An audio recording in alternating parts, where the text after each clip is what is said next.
This is Research Like a Pro, episode 197, Proving Your Pedigree with DNA Slid Course. Welcome to Research Like a Pro, a genealogy podcast about taking your research to the next level, hosted by Nicole Dyer and Diana Elder, accredited genealogist professional. Diana and Nicole are the mother-daughter team at FamilyLocket.com and the authors of Research Like a Pro, a genealogist guide. With Robin Worthland, they also co-authored the companion volume, Research Like a Pro with DNA. Join Diana and Nicole as they discuss how to stay organized, make progress in their research, and solve difficult cases. Let's go! Hello, everybody. Welcome to Research Like a Pro. Hi, Nicole. How are you today? Doing great. I've been working in Gephi today, making some network graphs and just trying to learn more about how to use it better. How about you? It's great. I am working on my DNA study group assignment as well, and I just ran an auto kinship report through GEDmatch, and now I need to dive in and understand what it told me. So that's always the challenge with these fun tools, really working to analyze them and understand them. Yes. So we also had some fun yesterday talking about an article from the National Genealogical Society Quarterly, and it was by Barbara Vines Little. And I was really interested in it because it was early Virginia, and we both work in early Virginia records, and this one was all about interpreting a will correctly. It was one of those interesting articles where there was some research done back in the day and they interpreted this will, and then someone came along later and did a new interpretation and changed the pedigree up a bit, and then Barbara was correcting and going back to the original using the law at the time. So it was pretty fascinating. Yeah, I enjoyed it. And this is from the December 2021 issue, and the title is Correct Interpretation of an 18th Century Virginia Will Restores the Parents of Allerton Newton of Westmoreland County, Virginia. Isaac Allerton Fellow was born in the 1630s, and then he died in 1702 and left a will. So it was very interesting. The article had quotes from the will and, like you said, discussed the Virginia law. And one thing that I really enjoyed learning was that entailment ended in 1776 after the Declaration of Independence, and then the Virginia lawmakers decided they didn't want to do entailment anymore, and that had a big impact on the evidence. So we really do need to understand the law, don't we? And there are a lot of terms in there. Entailment was one, and putative was another one. Some interesting terms that we don't use all the time in our research: primogenitor, which means, the land was just passed down to the oldest son, to the oldest son, to the oldest son, which they were getting rid of. So, yeah, it was great. I had taken Barbara's course at the Salt Lake Institute of Genealogy a couple years ago, I believe, and it was all about colonial Virginia, and we had an entire class session on inheritance and probate, and Barbara had made these great big charts for us, and we went all through it. So it was really fun to revisit this article and see it used in an actual situation. So now I kind of want to go back and look at all of our Virginia ancestors and see if we can discover that, except for they were in a county that had so much record loss, we don't even have any wills, darn it.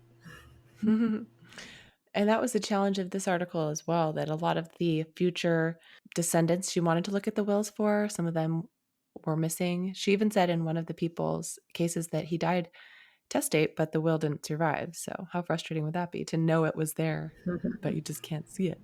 That is so true. And that's what we deal with in so many of our states and counties. Well, the announcements for today are that we are going to be doing an exhibitor booth at the upcoming East Coast Genetic Genealogy Conference.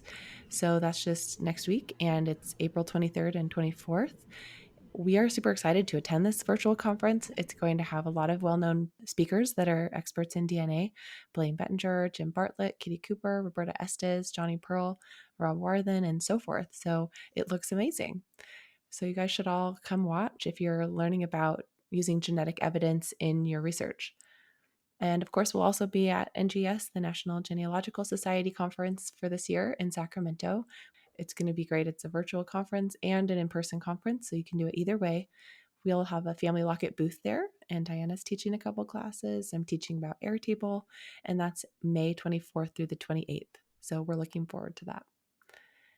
And of course, we always say this, but make sure you join our newsletter so that when we have updates and speaking engagements you might want to come to and special deals, you can get notified.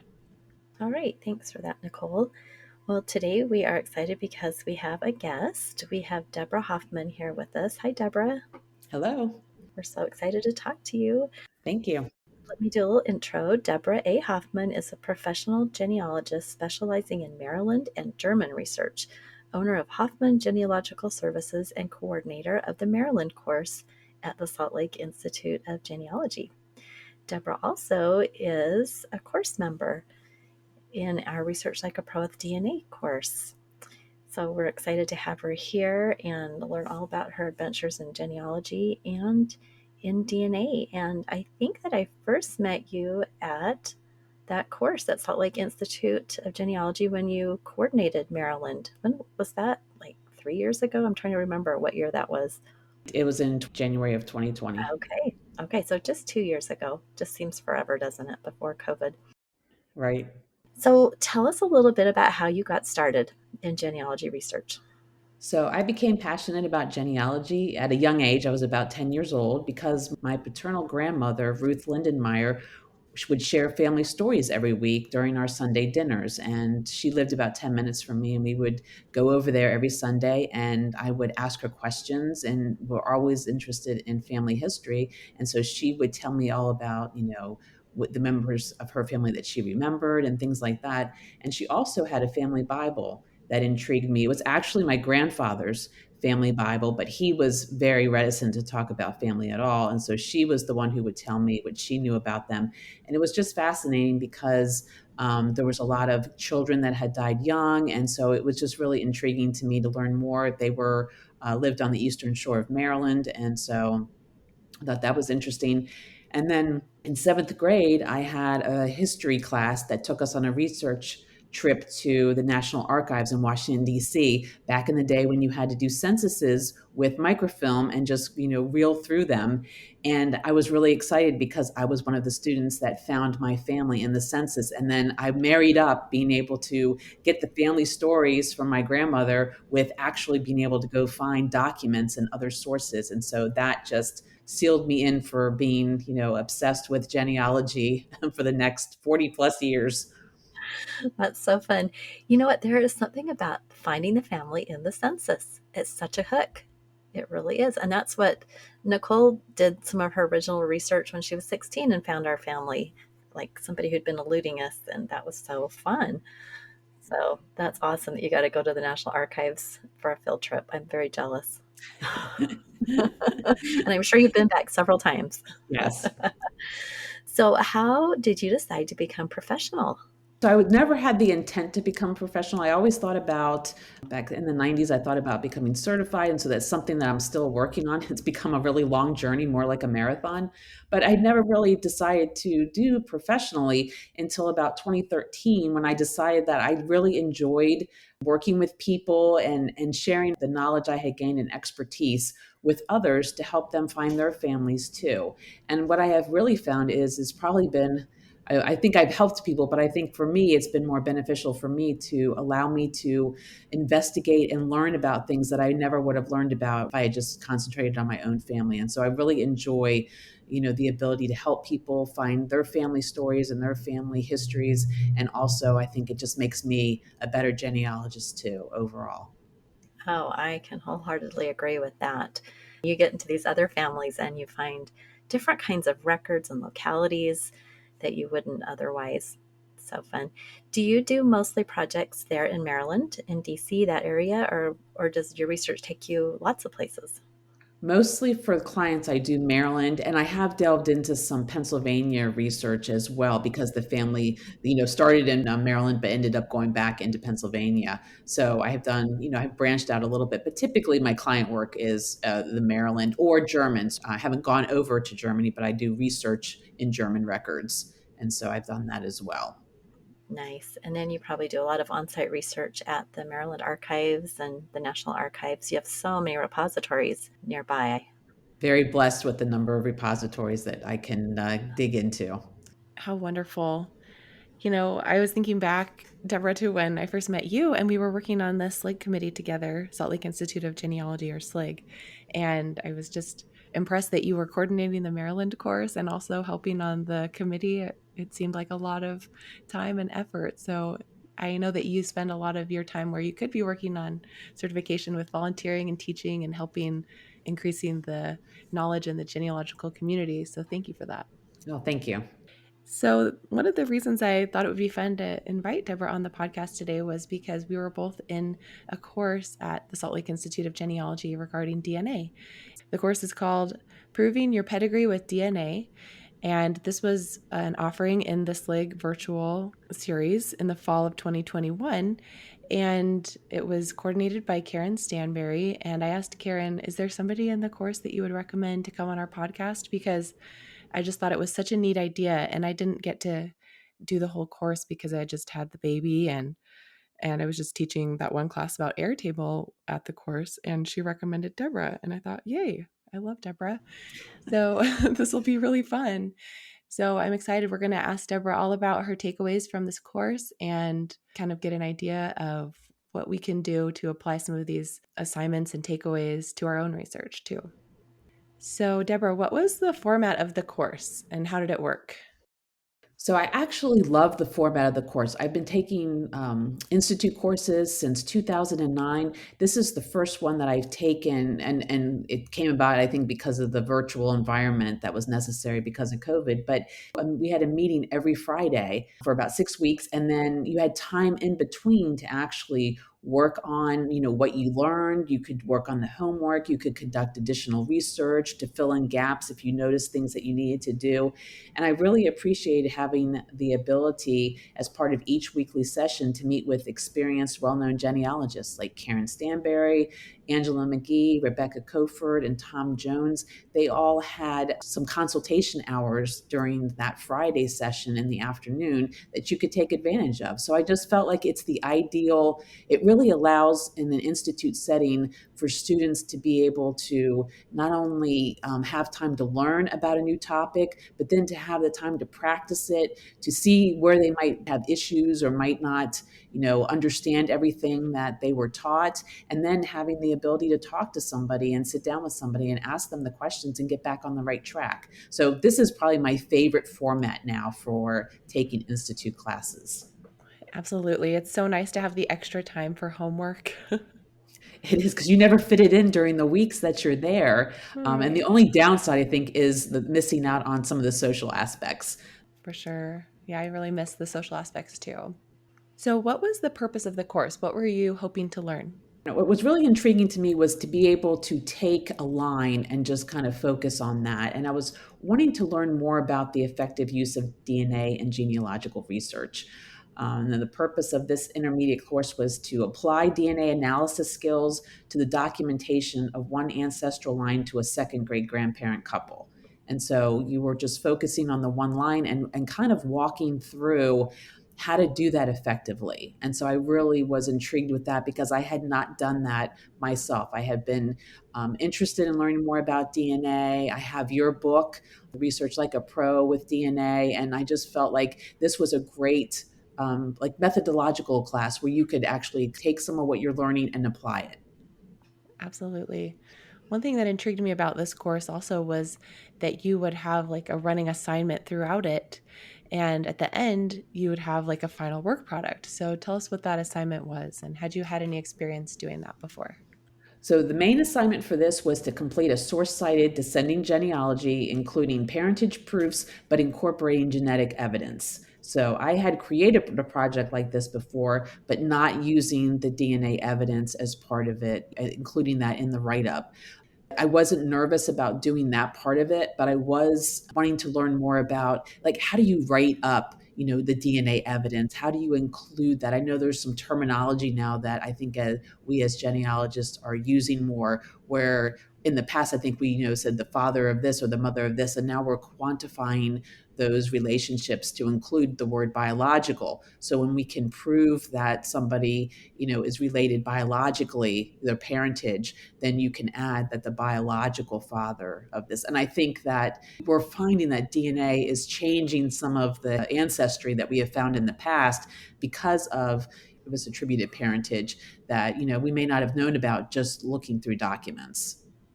Absolutely. And it can be surprising, but then it's really important to use those correct terms so that we can let our clients know or our family members know that we have found that genetic evidence that makes it so we can say this is a biological relationship. So that's a good point. That sounds like a really great course. And I think this was so wise with, I guess it was Karen that dreamed up this idea. And I love that it was part of the DNA Dreamer series because a lot of people don't necessarily have an unknown parentage case to work on with DNA or like a mystery in their family tree. They maybe have their family tree all filled out. And so being able just to prove that line, everybody can do that. And it's such a great way to apply the DNA and to learn what to do with that match list and how it all works. So I guess my question is, which ancestral couple did you choose to focus on and how did you choose? The welcome letter suggested that you pick a line free of pedigree collapse, which meant that I really couldn't use my mother's line because we do have some pedigree collapse there. And she's from Virginia. I have a lot of Virginia ancestors too, and they did kind of intermarry. They married first cousins and sometimes. And then you were supposed to have two base test takers who descend from the target ancestral couples, and then many matches on that line. Documentation for most of the parent-child relationships, no unknown parentage in the line, and then taking all of that from that welcome letter. I used my dad's test results because once you have your parents' test results, that's closer to usually the ancestors that you're looking to connect to. So I used my dad's, and I chose his second great maternal grandparents, Charles and Maggie Weaver. I was excited because I had actually done a source-cited narrative genealogy on this family before. And so I felt like it would be really interesting to be able to add the DNA aspect to it and just to confirm all of the information that I had found. What I found with this line is that I didn't have as many matches as I had hoped that I would uncover. And so I'm still working on this because it's not as solid as it needs to be. Oh, interesting. What was the location? It was Baltimore, Maryland.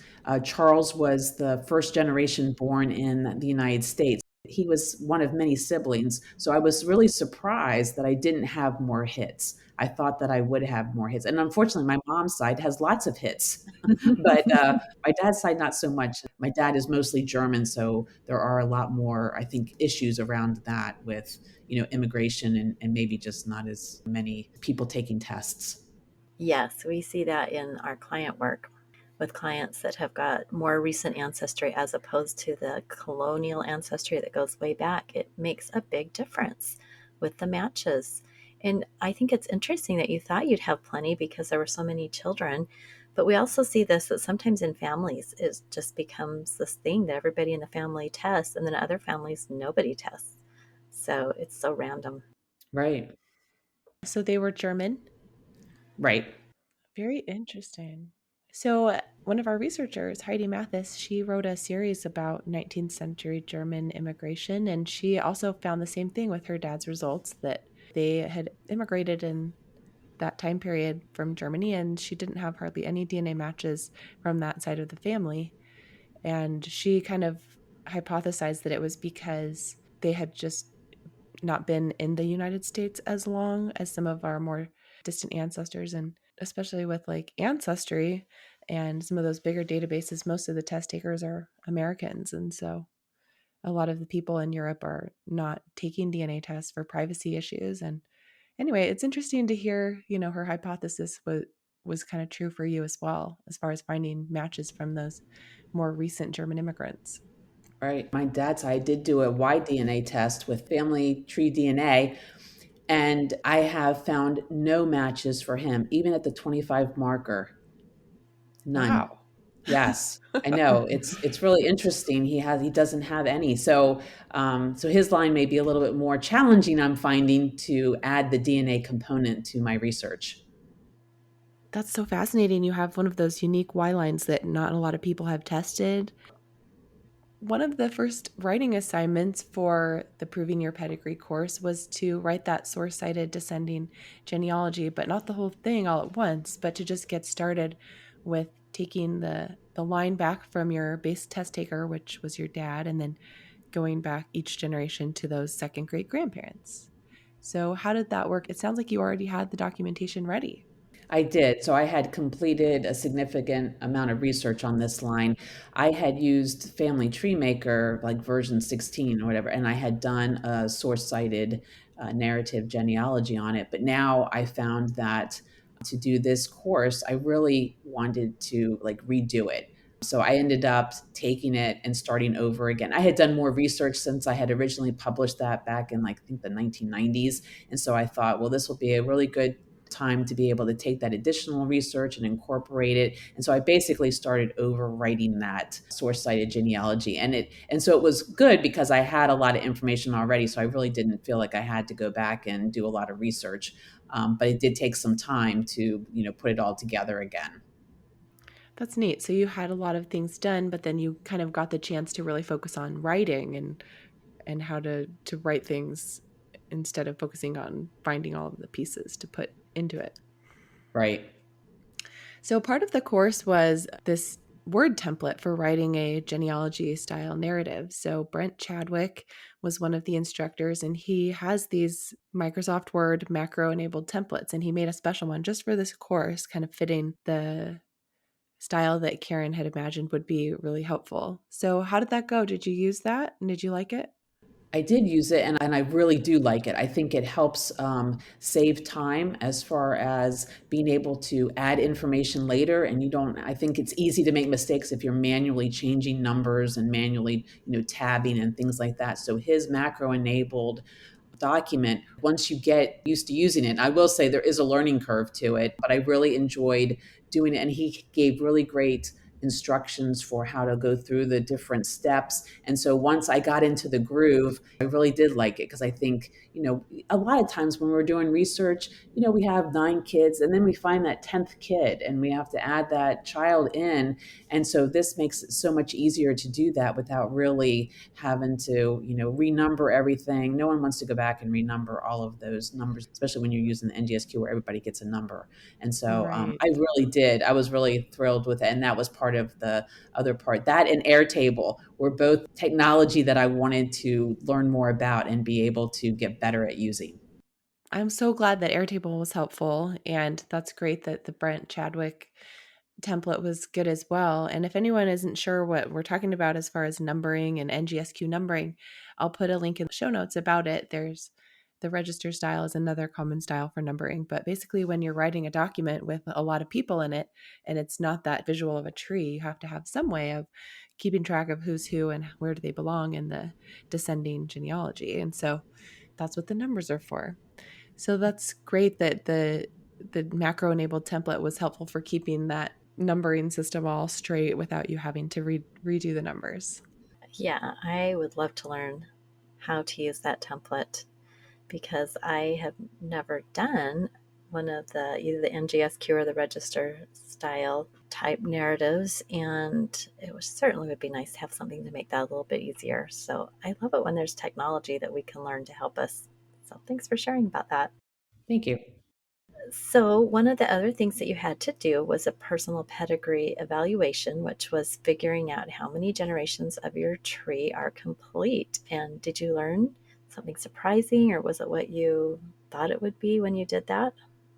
Well, it was nice so no surprises there because I have been working on my family, as I mentioned, for a long time. So I have done pretty good, especially on my mom's side, and I've been working on filling in my dad. So I actually learned that my pedigree was in pretty good shape. And there was only one of my paternal second great grandparents that is unknown. So it is nice to be able to quantify it. I had never really done it that way where I actually looked at, well, how many people am I supposed to know? And Karen had us do a fan chart prior to the course as well. That was part of the welcome letter, like one of the things that we needed to kind of do beforehand to get an idea of what our pedigree looked like. So it would give you an idea how much work you might have to do. And that's nice to be able to actually look at that to see, are you as good as you think you are? Because I think sometimes, we, at least me as a genealogist, I know I keep a lot of stuff in my head that I shouldn't. And so being able to actually go back and do some analysis was good for me. I appreciate having to do that. Yes, and it's important for DNA because if you have some holes there in your pedigree, that might be where some of your matches go to. And if you don't know that, it's going to be hard to make discoveries, and you could incorrectly attribute someone to the wrong ancestor. It makes a difference. Yeah, for sure. And I was just thinking about how, the goal of the course was to prove a set of second great grandparents. And part of that is being able to say that these DNA matches that you're using are not related to any of your other sides of the family and that they provide evidence only for this one line. So that's really good that you were able to check your pedigree and see how complete it was. And that really helps with, meeting the DNA standards and genealogy standards. Right. So, when you looked at your DNA matches and you kind of were building the foundation of your DNA, did you find close cousins or how did you sort and filter your match list? So I used Ancestry to do that, and I was using Ancestry's color dots to go through my match lists and look for close cousins. I did not find close cousins, but I did find some DNA matches that I was not aware of that matched into the Weaver line. And I think the most frustrating part was that I didn't have, like, I was looking for more matches than what was coming up, and it looks like, based on what I had talked with Karen about, that I'm going to have to do that more targeted testing. I'm going to have to really hunt down people who would test for me. And I wasn't successful in reaching out to some of the people that I did match with. Some of them would talk to me as far as they would respond, but they wouldn't do anything further. They wouldn't share their test results with me. They wouldn't share additional information with me. Some people that I reached out to never responded to me. And so I think that was, that just added a little bit to the frustration of not being able to have more matches. I would have liked to had more serendipitous matches than I did, which would have made this line easier to document with DNA. Yes, that can be challenging, especially, when you're looking for those close cousins to help you kind of sort your lines and see, oh, okay, here's my first or second cousin. So this belongs to a second great grandparent or whatever. And then it makes it sometimes harder to figure out those more distant cousins if you don't have any of the close cousins to help you figure out which side they're on. So that can be a challenge for sure, but I'm glad that you have a plan for targeted testing. We give that advice a lot of times in our Research Like a Pro with DNA study group too, that maybe you just need to add more test takers and like you said, that can be really challenging. And it is, especially because I like to research backwards, not so much forwards. So having to hunt down living people is not necessarily my favorite thing to do. Yeah. Contacting those living people who are like, why do you want to talk to me? I don't like you. All right. Or they don't even know you and you're calling them out of the blue. You're a wide DNA match. And can you take a test? They're like, what? What are you talking about? So that's always a challenge trying to figure that out. But I'm assuming that you found a few DNA matches that could be your focal members to add in.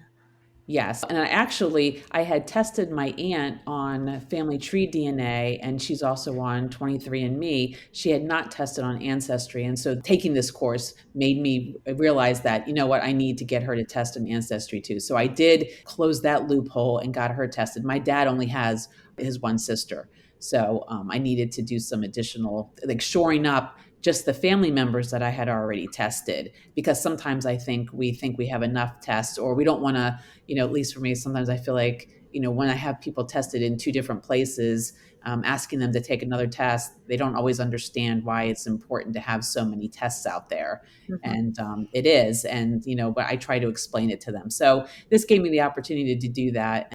I also got my dad's and aunt's first cousin to test as well. And so she provided some additional matches through her DNA test that were also helpful. But I did have her sister who refused to test. And so you do have that sometimes too, where you would like somebody to test, but they don't want to. So Yes, we have run up against that. Well, I think this was a main takeaway that we have learned through the years, just to expand that testing pool, how important that is. Because I agree with you, at first you get somebody to test and you think, okay, great, we're done. We've got them at Ancestry. But then you realize, oh, we need to get their results everywhere, especially if they're that generation that's closest to the ancestor. You've got to get their DNA everywhere.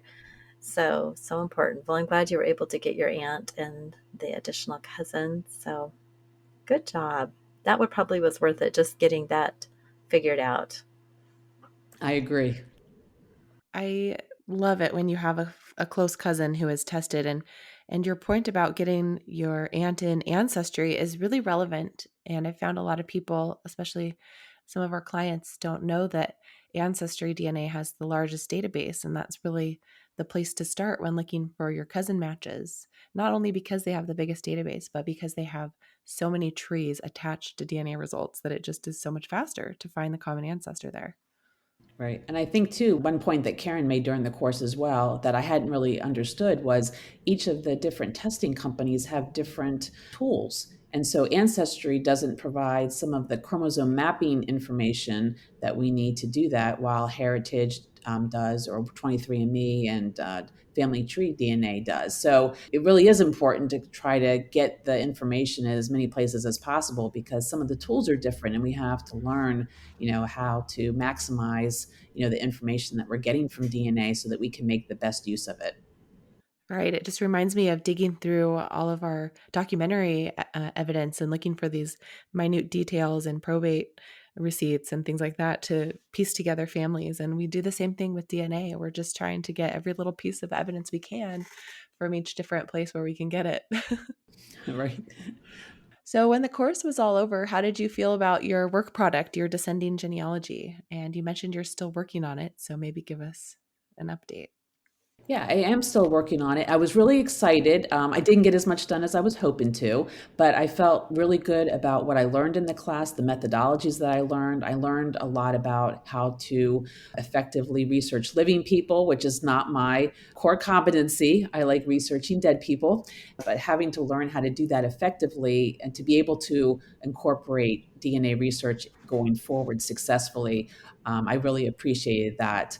I also, while it was a little bit frustrating and I still have a lot of work to do on that, I'm excited to be able to start, I think, more effectively incorporating DNA research. And it was really a great feeling to be able to feel like you could support all of that hard work on documentary evidence and then have it corroborated by looking at the DNA matches. And while I don't have enough yet to, put a check mark and say I'm done with this, I think that I've got a good indication that I do have it documented correctly. And now it's just a matter of getting some additional research test takers to do some test taking. DNA changes, the databases change all the time, so there's always new people coming in, and so it's exciting to be able to look for more targeted, to target my research for new test takers, or coming across serendipitous matches that will help me continue to put the check marks on this DNA line so that I can get it completed. And I think it will be something really great to be able to leave, because that was always one of my goals too, was to leave well documented family information behind when I'm not here anymore, so that someone doesn't have to redo all the years of work that I've done. And so I'm really excited about being able to add the DNA in and to show that I really have met standards, and someone can rely on all of the research that I've done and have the family stories. Yes, that hits on all the reasons why we do what we do, doesn't it? Like we want to leave behind something for our family and to show that we have done accurate research. Yeah, I love that you're excited about it. I have a feeling that when you started, it was with some trepidation to get into DNA. So, after you were all done with the course, what were some of your main takeaways? I kind of thought that DNA would be answer questions more readily. And I realized that DNA is just as much hard work as documentary research. I was concerned too that it would be science heavy. That I had to learn a lot about genetics and things, and I think that you can really delve into that and do the mapping your chromosomes and things like that, which are more, I feel like, more scientific or more data driven. But you can get enough knowledge of DNA and working through matches and things to really be able to effectively use it. But it does have a learning curve, and it did require, like, you really have to use it and analyze it. It takes a lot of logic and analysis that you wouldn't necessarily, I think, expect. And Mhm. so that was interesting. My other takeaway too was the narrative genealogy that we created and having that macro document. I really appreciated, because I found that but several genealogists like Tom Jones, now that's how he performs his genealogical research. Like, he starts, once he gets enough information, he creates one of those macro enabled documents or a Word document and pretty much writes as he goes doing the research, and he plugs in information that he finds, and then if he has like a lead or something, he'll note that in there, and as he does the research, he fills in those gaps. And so at the end, it's not about so much having all of the documentation and then trying to write. He's actually writing his genealogical generations as he goes. And I think, wow, that's really probably even more efficient to be able to create the stories and the generations, rather than, my grandmother would always tease me saying she couldn't wait till, I had written it up. And I was always like, oh my gosh, I have so much research to do. It's going to be a long time before I write it up. And now I thought, that's probably just not very efficient, because you only have so much time. And so to be able to at least write up what you have found and what you're looking for is probably a much better way to leave your genealogy, so other people could build on it and see what you've done without having to go through all of your research and binders and everything else and try to recreate it. Yeah, I love that idea, especially for those of us who have been doing this for a while and we've got all this research in Family Tree Maker or Roots Magic or Ancestry Tree. You could take one ancestor couple and then work forward and just plug in all the information you have in this template, and then you really would see where your holes are. I love that idea. And you just kind of work around your fan chart. I always look at my fan chart when I'm talking about that and think, okay, I could do it for that couple and that couple and that couple. So that really a neat idea. Yeah, I really liked that. That was eye-opening to me too. I thought of it totally differently than I had in the past. And Yeah. I appreciated that takeaway from the course. I made great strides and recommend the course for anybody who wants to support their documentary research with DNA evidence. I think it was a really great learning experience for me. So let me just ask you a couple more questions about that. So we're talking about narrative. Did you actually write paragraphs about it, or is it basically just putting in all the sources for each person in the generations? How did you approach that? So they started with doing just the sources and the outline. So starting with like for each generation, you start with the couple, the birth, marriage, and death, and then putting in the children's list. And then as you, whatever sources that you have, you could start putting in that information. And then as you started with the DNA, you would start filling it in. So it's basically starting with the skeleton and the outline, and then just, adding to it as you add in different documentation. So it's just a continual work in progress that you're constantly being able to build on, which I think is an exciting thing to think, because if anybody wanted to see your research, it's so much easier to share that than it is to, print out a GEDCOM or you do something like that. Because then if you have family stories, you could include them, and then you could do more research if you needed to, or you could make a note that you wanted to look for something based on a document, if you had another clue as to something else to research, and it's all right there. It's a much more readily digestible research product. That is great. So interesting. Wonderful. Well, thank you so much, Deborah, for sharing with us. You've told us a lot of your successes and challenges that you had.